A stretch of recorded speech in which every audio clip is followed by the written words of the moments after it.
आज के इस वीडियो में हम 21 ऐसे एसेट्स को डिस्कस करेंगे जिसकी हेल्प से हम बहुत आसानी से करोड़पति बन सकते हैं या फिर बहुत जल्द फाइनेंशियली फ्री हो सकते हैं। इस वीडियो में ऐसे भी बहुत सारे एसेट्स को डिस्कस करेंगे जिसमें आपकी इन्वेस्टमेंट बहुत कम होगी या फिर आपको उसके लिए कुछ भी इन्वेस्ट करने की जरूरत नहीं पड़ेगी। इस वीडियो में हम एक ऐसा तरीका देखेंगे जो बिल्कुल नया है और इसके बारे में कोई नहीं जानता। अब बहुत लोगों के दिमाग में क्वेश्चन आएगा कि एसेट्स क्या होते हैं। तो एसेट्स वो होते हैं जो हमें भविष्य में पैसा कमा कर दे सकें। जैसे आपने एक घर खरीदा, अगर आप उस घर को किराए पर देते हो तो वो आपके लिए एक एसेट की तरह काम करेगा। प्रोफेशनल फाइनेंस एक्सपर्ट का भी यही मानना है कि अगर आप एसेट्स बनाना सीख लेते हो तो आप हो सकता है कुछ ही सालों में बहुत ज़्यादा अमीर बन जाओ। इस दुनिया में जितने भी अमीर इंसान हैं वो सभी फोकस करते हैं एसेट बिल्डिंग पर, चाहे वो मुकेश अंबानी हो या फिर इलॉन मस्क या फिर वॉरेन बफेट।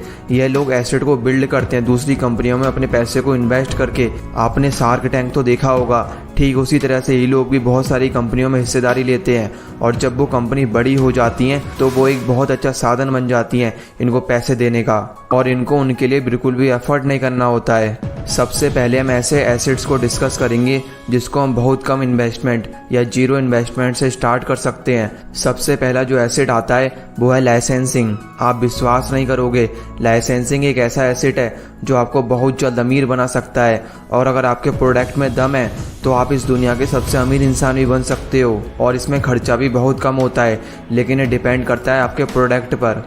मान लेते हैं गौरव ने एक सॉफ्टवेयर बनाया जो कि सच में एक बहुत बड़ी प्रॉब्लम को सॉल्व कर रहा है, तो गौरव उस सॉफ्टवेयर का लाइसेंस लेकर और कंपनियों को सॉफ्टवेयर को बेच देगा, जिससे वो एक पैसिव इनकम का सोर्स बना सकता है। और इसका सबसे बड़ा एग्जाम्पल है खुद बिल गेट्स। बिल गेट्स ने बनाया था माइक्रोसॉफ्ट नाम के सॉफ्टवेयर को, और उन्होंने इसका लाइसेंस भी लिया था, और उनका बिजनेस मॉडल था कि वो हर एक माइक्रोसॉफ्ट की कॉपी पर कुछ पैसों को चार्ज करते थे। इसको समझने के लिए हम बोल सकते हैं कि जिस भी कंप्यूटर में उनका सॉफ्टवेयर डलेगा तो उसमें से उनको भी कमीशन मिलेगा।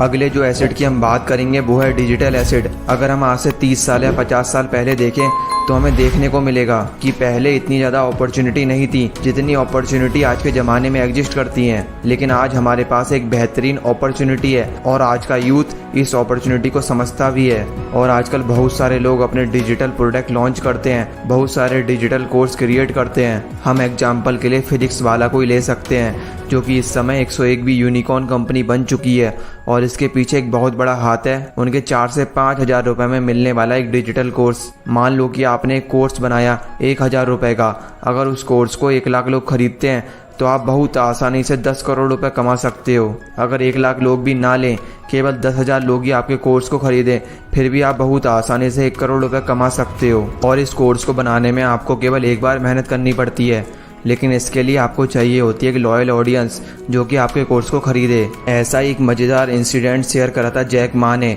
उन्होंने अपने एक इंटरव्यू में बोला था वॉलमार्ट को ज़्यादा प्रोडक्ट बेचने के लिए ज़्यादा स्टोर बनाने पड़ेंगे, और ऐसा करने के लिए उनको बहुत सारा टाइम लग जाएगा, और मेरा काम तो बहुत आसान है, मुझे बस 2 सर्वर सेट करने हैं क्योंकि मेरे बिजनेस में स्केलेबिलिटी का कोई इशू नहीं है। तीसरा जो एसेट है उसको हमें कहीं ढूंढने की ज़रूरत नहीं है क्योंकि वो हमारे अंदर है, और वो है हमारी नॉलेज और स्किल। आप विश्वास नहीं मानोगे, लेकिन हमारा जो सबसे बड़ा एसेट होता है वो यही दोनों चीज़ें होती हैं। आप इसमें टाइम को भी ऐड कर सकते हो। आजकल ज़माने में स्किलफुल लोगों की बहुत ज़्यादा कमी है। अभी मैं एक वीडियो देख रहा था, एक सॉफ्टवेयर कंपनी लोगों को हायर करना चाह रही थी जो कि स्किलफुल हों, और वो महीने के 5 से 10 लाख रुपए देने के लिए भी तैयार थे, लेकिन उनकी शिकायत थी कि उन्हें स्किलफुल लोग नहीं मिल रहे हैं। वो अपने इंटरव्यू में बता रहे थे, मान लो अगर 1,000 बच्चे हमारे कोर्स को खरीदते हैं तो उसमें से केवल 5 या 10 बच्चे ऐसे होते हैं जो उसको अच्छे से करेंगे। इसलिए अपनी स्किल, अपनी नॉलेज को बूस्ट करने की पूरी कोशिश करो।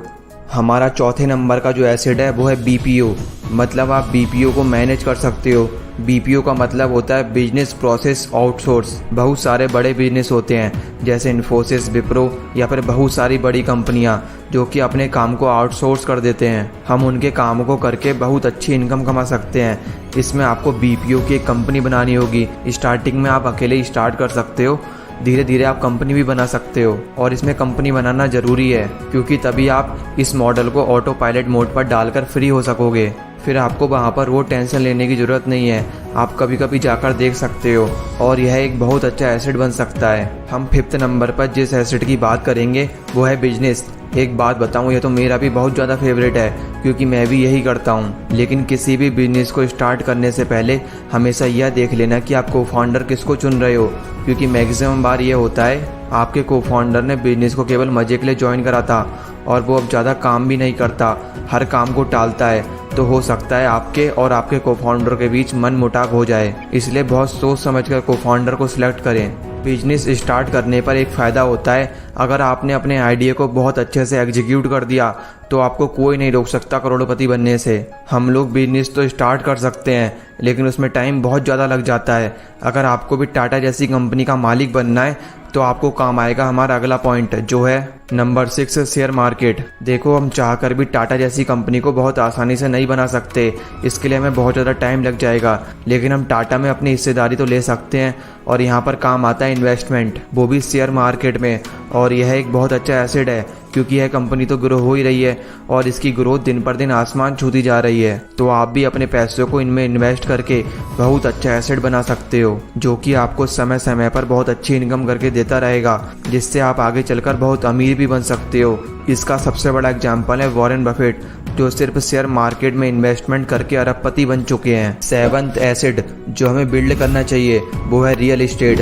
रियल एस्टेट एक ऐसा एसेट है जो हमें बहुत अमीर बना सकता है। देखो, जैसे जैसे पॉपुलेशन बढ़ती रहेगी ठीक उसी तरह ज़मीन की कीमत भी बढ़ती रहेगी और यह एक सेफ ऑप्शन भी है इन्वेस्टमेंट करने का। एक बार जॉन डी रॉकफेलर से पूछा गया कि आपको क्या लगता है कि सबसे ज़्यादा अमीर लोग कैसे बन सकते हैं, तो उन्होंने बताया इस दुनिया में जो सबसे ज़्यादा बिलियनर बने हैं वो बने हैं रियल एस्टेट से, इसलिए आपको रियल एस्टेट में इन्वेस्टमेंट ज़रूर करनी चाहिए। 8th नंबर पर जो एसेट आता है वो है बॉन्ड्स। बॉन्ड को भी हम एक सेफेस्ट ऑप्शन मान सकते हैं। बॉन्ड को हम बहुत आसानी से समझ सकते हैं। जिस तरह से आपको पैसे की ज़रूरत होती है तब आप या तो सेविंग से अपने पैसे की ज़रूरत को पूरा कर लेते हो या फिर किसी से कर्ज ले लेते हो। ठीक इसी तरह से जब सरकार के पास पैसे की कमी हो जाती है या फिर उसको किसी महत्वपूर्ण कार्य के लिए पैसे की ज़रूरत होती है तो वो पैसा इकट्ठा करने के लिए बॉन्ड को जारी करती है और आप सरकार के द्वारा जारी किए गए बॉन्ड को खरीदकर एक अच्छा रिटर्न ले सकते हो। हर बॉन्ड का रिटर्न अलग अलग होता है लेकिन यह इन्वेस्टमेंट का एक सेफ तरीका है। यह जो तरीके मैं अपनी वीडियो में आपको बता रहा हूँ यह बिल्कुल रियल है और इससे सच में बहुत सारे लोगों ने अरबों रुपयों को कमाया है और अभी भी कमा रहे हैं। अगला जो तरीका है वो है कमोडिटीज़। बेसिकली कमोडिटीज़ 3 तरह की होती हैं, एग्रीकल्चर, एनर्जी एंड मेटल्स। हम इसमें मेटल्स में इन्वेस्टमेंट करने की बात करेंगे। आप गोल्ड, सिल्वर जैसी चीज़ों में इन्वेस्टमेंट कर सकते हो। आजकल तो डिजिटल गोल्ड की सुविधा भी आ गई है जिससे आपको उस गोल्ड को घर में रखने की प्रॉब्लम भी नहीं आएगी और यह एक सेफेस्ट ऑप्शन होता है इन्वेस्टमेंट करने का। इसको पहले के लोग बहुत ज़्यादा यूज़ करते थे और अभी भी करते हैं। पहले के जो लोग होते थे वो गोल्ड को सेव करके रखते थे क्योंकि उनको पता था कि गोल्ड का प्राइस हमेशा बढ़ता ही रहेगा और ये हमारे फ्यूचर में काम आएगा। अगर आप देखें तो गोल्ड का प्राइस 1979 में था 937 रुपीज़ 24 कैरेट पर 10 ग्राम, लेकिन अभी 2022 में 51,965 रुपीज़ हो चुका है। आप देख सकते हो कितना ज़्यादा प्रॉफिट होता है इसमें। एसेट नंबर 10 है इक्विपमेंट एंड एक्सेसरीज। इसको हम बहुत प्यारे और एक आसान से एग्जांपल से समझते हैं। मान लो कि आप एक कार खरीदते हो। अगर आप उस कार का यूज़ पर्सनल यूज़ के लिए करते हो तो वो आपके लिए एक लायबिलिटी है, लेकिन अगर आप उसका यूज़ रेंट पर देने के लिए करते हो या फिर उसका यूज़ टैक्सी के तौर पर करते हो तो वो आपके लिए एक एसेट की तरह काम करेगा। एसेट नंबर 11 है ब्रांड को क्रिएट करना। हाँ, सच में आप एक ब्रांड को बनाकर बहुत अच्छी इनकम जनरेट कर सकते हो और वो भी पैसिव इनकम। इस समय इलॉन मस्क ने अपने आप को ब्रांड बनाकर रखा है। अगर वो इस समय किसी भी फील्ड में घुसते हैं तो इसके बहुत ज़्यादा चांस होंगे कि वो सफल हो जाएं क्योंकि उन्होंने खुद को एक ब्रांड बनाकर रखा है। इलॉन मस्क ने अपने आप को ब्रांड केवल एक ही चीज़ से बनाया है और वो है दूसरों का भरोसा जीतकर। जब लोग बोल रहे थे इलॉन मस्क ऐसा रॉकेट नहीं बना सकते जो कि लो कॉस्ट में स्पेस में जाकर वापस पृथ्वी पर आ जाए, लेकिन उन्होंने इसको बनाया तो लोगों को उन पर भरोसा हुआ। फिर उन्होंने टेस्ला से भी बहुत लोगों का भरोसा जीता। अब लोगों को ऐसा लगता है कि इलॉन मस्क जो चाहे वो कर सकते हैं और यही होता है एक ब्रांड को क्रिएट करना जो कि आपको हर चीज़ में सफल बना सकता है। एसेट नंबर 12 है कंटेंट।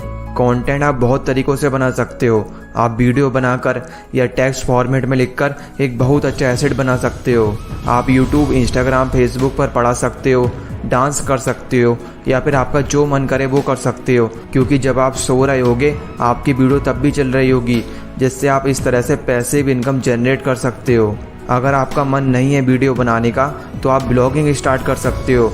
इसमें आपको केवल टेक्स्ट फॉर्मेट में अपनी बातों को लिखना होता है। एसेट नंबर 13 है पेटेंट। अगर आपके अंदर क्रिएटिविटी है कुछ नया करने की तो आप इसको अपना एसेट बना सकते हो। यह पेटेंट आपको करोड़ों कमा कर दे सकते हैं। जितने भी इन्वेंटर होते हैं बड़ी बड़ी कंपनी में, उनका काम होता है आइडिया को सोचना और कंपनी की तरफ से उस आइडिया को पेटेंट कराना। इसके बदले में वो कंपनी उनको बहुत सारा कैश देती है या फिर अपनी कंपनी में शेयर होल्डर बना देती है, जो कि आपके लिए एक एसेट की तरह काम करता है। एसेट नंबर 14 है डेटा। डेटा आपके लिए बहुत पावरफुल एसेट बन सकता है। यह जितनी भी बड़ी बड़ी कंपनी है जैसे अमेज़ॉन, फेसबुक, गूगल, माइक्रोसॉफ्ट, इनके पास हमारा डेटा है और यह इनका बहुत बड़ा एसेट है। अब यह इनका यूज़ कुछ इस तरह से करते हैं, इनके पास हमारा डेटा होता है तो उनको पता होता है कि हमें क्या पसंद है और हमें क्या अच्छा नहीं लगता। यह यूज़ करते हैं मार्केटिंग में। यह जानबूझकर हमारे सामने ऐसे प्रोडक्ट को रखते हैं जो कि हमें पसंद होते हैं और जाने अनजाने में हम उन प्रोडक्ट को ख़रीद लेते हैं। अगर ये कोई भी प्रोडक्ट लॉन्च करते हैं तो इनको पता होता है कि कौन कौन लोग हमारे प्रोडक्ट को ख़रीदेंगे। यही इनका एसेट होता है। एसेट नंबर 15 है लीडरशिप। कई बार आपके पास कुछ नहीं होता लेकिन आपके पास लोगों को लीड करने की काबिलियत होती है, जैसे महात्मा गांधी। लीडरशिप में इतनी पावर है कि करोड़ों रुपए आपकी एक आवाज़ से इधर से उधर जा सकते हैं। इस देश की अर्थव्यवस्था बदली जा सकती है। इसलिए कहते हैं लीडरशिप स्किल एक बहुत बड़ा एसेट होता है। यह खुद ही नहीं बल्कि पूरे देश को बदल सकता है। यह इतना पावरफुल एसेट है। एसेट नंबर 16 है वेंडिंग मशीन। वेंडिंग मशीन एक इस तरह की मशीन होती है जो कि बिना किसी इंसान की मदद से सामान का लेन देन कर सकती है। इस मशीन को ऑपरेट करने के लिए आपको वहाँ पर हमेशा रहने की ज़रूरत नहीं है, क्योंकि ये ऑटोमेटिक होती है। इसमें आपको एक बार कुछ प्रोडक्ट को ऐड करना होता है। बेसिकली इसका ज़्यादातर इस्तेमाल कोल्ड ड्रिंक या बिस्कुट, चिप्स, सैंडविच, पानी की बोतल, फल सब्जी के लेन देन में होता है। एक बार प्रोडक्ट ऐड होने के बाद बाकी सारा काम यह खुद कर लेती है और यह एक एसेट बन सकता है। इंडिया में अभी इस चीज़ की बहुत ज़्यादा कमी है। आपने इंडिया में ज़्यादा बेंडिंग मशीन नहीं देखी होंगी। वैसे तो इसके भी कुछ रीज़न है जिसकी वजह से बेंडिंग मशीन इंडिया में नहीं लगती, लेकिन हम लगा सकते हैं बेंडिंग मशीनों को। एसेट नंबर 17 है एफिलिएट मार्केटिंग। वैसे तो एफिलिएट मार्केटिंग सोशल मीडिया का एक पार्ट है। एफिलिएट मार्केटिंग में आपको खुद कोई प्रोडक्ट नहीं खरीदना, या फिर आप चाहो तो खरीद भी सकते हो। आप affiliate marketing YouTube, Facebook, Instagram या फिर ब्लॉग बनाकर भी कर सकते हो। आपने ऐसे बहुत सारे फिटनेस चैनल देखे होंगे जो कि आपसे बोलते हैं कि अगर आपको अपनी ताकत को 4 गुना करना है तो इस पाउडर को खाइए, और जब आप उस प्रोडक्ट को ख़रीदते हो तो उसका कुछ हिस्सा जैसे 10% से लेकर 50% हो सकता है। यह उनको कमीशन के तौर पर मिलता है। एसेट नंबर 18 है टेक्नोलॉजी। टेक्नोलॉजी ने हम ह्यूमंस की लाइफ में बहुत ज़्यादा इम्पैक्ट किया है। हाँ, टेक्नोलॉजी भी हमारा एक बहुत बड़ा एसेट हो सकता है। पहले जिन कामों को करने में घंटों लग जाते थे, अब टेक्नोलॉजी की हेल्प से वो सारे काम मिनटों या सेकंडों में हो जाते हैं। पहले के समय में अगर हम कॉल करते थे तो उसका बहुत ज़्यादा चार्ज करता था, लेकिन हमारे इस चार्ज को व्हाट्सएप और टेलीग्राम जैसी ऐप्स ने ऑलमोस्ट 0 कर दिया है, जो कि इंटरनेट और टेक्नोलॉजी की हेल्प से क्रिएट की गई हैं। आप भी टेक्नोलॉजी की हेल्प से एक ऐप को बनाकर लाइफ टाइम अर्निंग कर सकते हो। एसेट नंबर 19 है माइनिंग। मैं इसमें बेसिकली क्रिप्टो करेंसी की माइनिंग की बात करूँगा। इसमें माइनिंग का मतलब होता है एक कंप्यूटर को ऑन करके छोड़ देना। एक कंप्यूटर बिजली की पावर को लेगा जिससे वो प्रोसेसिंग कर सके और इससे वो क्रिप्टो करेंसी को बनाएगा। इस समय भी एक सुनहरा अवसर है क्रिप्टो माइनिंग करने का। यूएसए और चीन में तो बहुत बड़े स्केल पर क्रिप्टो माइनिंग चल रही है और वहाँ के लोगों ने क्रिप्टो की माइनिंग से बहुत ज़्यादा पैसा कमा लिया है। हम भी माइनिंग को अपने घर में 30 से 40 हज़ार की इन्वेस्टमेंट से स्टार्ट कर सकते हैं।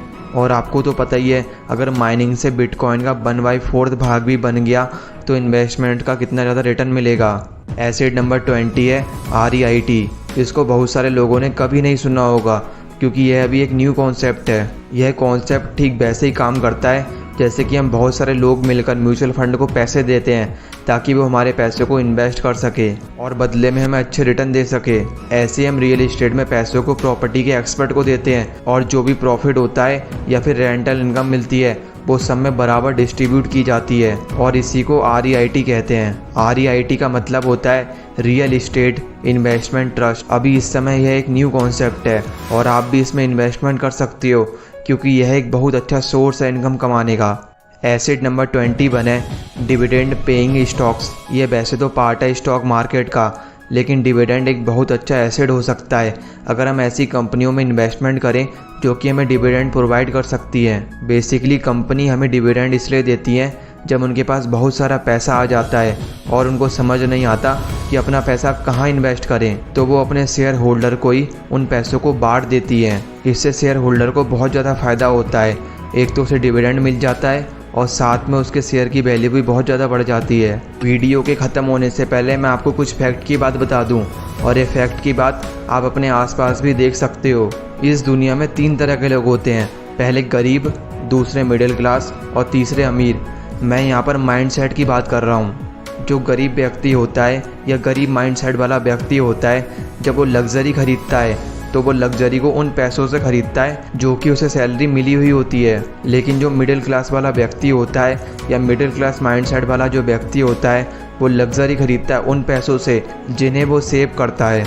लेकिन जो रिच व्यक्ति होते हैं या रिच माइंडसेट वाले जो व्यक्ति होते हैं, वो लग्जरी खरीदते हैं उन पैसों से जिन्हें वो एसेट से कमाते हैं। हम में से बहुत सारे लोग मिडिल क्लास में आते हैं और इसके पीछे भी एक बहुत बड़ी वजह है, क्योंकि हम जिन लोगों से पैसों के बारे में सीखते हैं उनका खुद ही पुअर माइंडसेट होता है। इसीलिए अगर आप पुअर माइंडसेट वाले व्यक्ति से एडवाइस लोगे तो उनकी एडवाइस की कीमत भी उतनी ही होगी जितनी उनकी सैलरी है। इसीलिए जब भी आप एडवाइस लो तो एक बार ज़रूर देख लो कि आप किससे एडवाइस ले रहे हो, और ज़्यादा से ज़्यादा फोकस करो एसेट्स को बिल्ड करने में। अगर आपको हमारी वीडियो अच्छी लगी हो तो वीडियो को लाइक करके चैनल को सब्सक्राइब कर ही जाना।